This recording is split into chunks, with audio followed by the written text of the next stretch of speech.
Yo, Baka Yalo Kono Yalo, et oui, on se retrouve pour le premier résumé du chapitre 1138 de One Piece. Oui, l'agent secret des États-Unis d'Amérique du Sud, il est déjà derrière Oda, il regarde les planches se dessiner et il nous fait part de ce qu'il voit. Donc tout de suite, on va se regarder ça, mais avant de commencer la vidéo, instant auto-promo bien évidemment, mon manga Wolfus, disponible également et gratuitement sur Manga Draft, je te mets le lien en description, comme ça tu pourras cliquer dessus, et après tu me fais un retour par rapport à ce banger.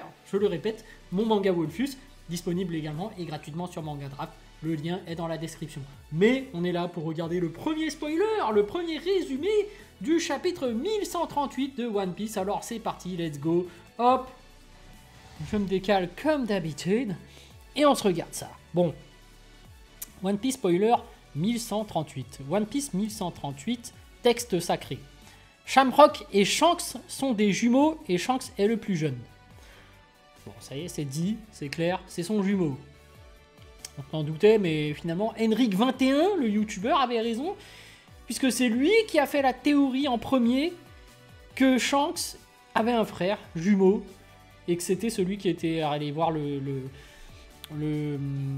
gouvernement mondial à l'époque, enfin le Gorosei, mais voilà. L'épée de Shamrock a le pouvoir du fruit de Cerbère. Il attaque Loki. Oh, le chien des enfers.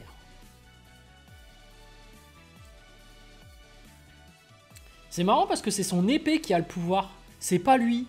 Ah, c'est marrant ça.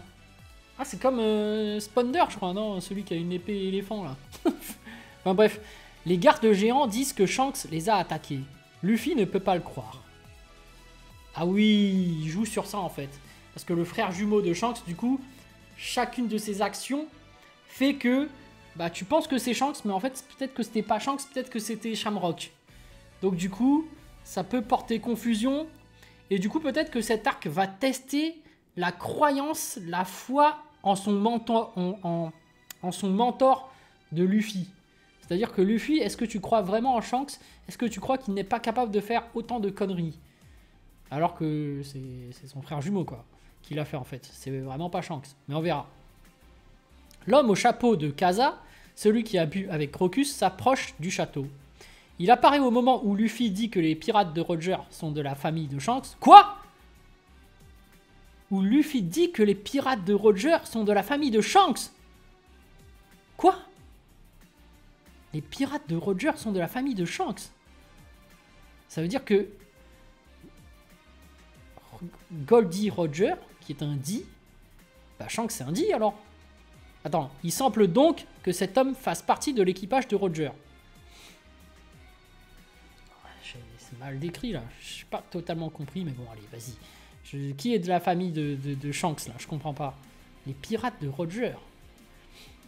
Après, est-ce que c'était pour te dire que parce qu'ils sont de l'équipage, ils sont de la même famille? Ou est-ce que c'est de premier degré vraiment de sa famille?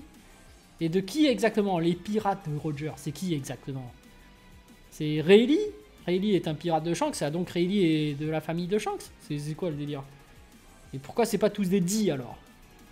Bon, Franky et Ripley sont devant une grande peinture murale à l'arbre à Dadan. Cette fresque a été dessinée au siècle oublié. Ok. Robin traduit le livre de Harley que lui a montré Saul. Le livre parle de deux anciennes guerres de ce monde et il parle de la troisième guerre qui approche à grands pas. Ok, ça fait peut-être référence aux deux guerres mondiaux et la troisième qui n'est jamais arrivée, donc on verra. Hein, bon. Bref, c'est assez flou le résumé, on va attendre le résumé complet, mais pas de pause la semaine prochaine, et ça y est, Oda il est en forme, ça y est, il fait plus de pause, on se régale. Bon bref, voilà, hein, bah, après on se régale, mais les chapitres en vrai ils sont pas si ouf. Hein. Enfin j'ai pas vu les chapitres, mais les résumés, pour l'instant, l'arc des géants c'est pas si ouf. Hein. Avec le jumeau de Shanks, ça laisse un petit suspense vite fait. Et il se fait passer pour son frère, ça va peut-être créer des embrouilles par rapport à Luffy et Shanks, mais bon. Allez les amis, sur ce, je vous dis donc à plus dans le bus, ou plutôt à plus tard dans le car, ou plutôt à bientôt dans le bateau.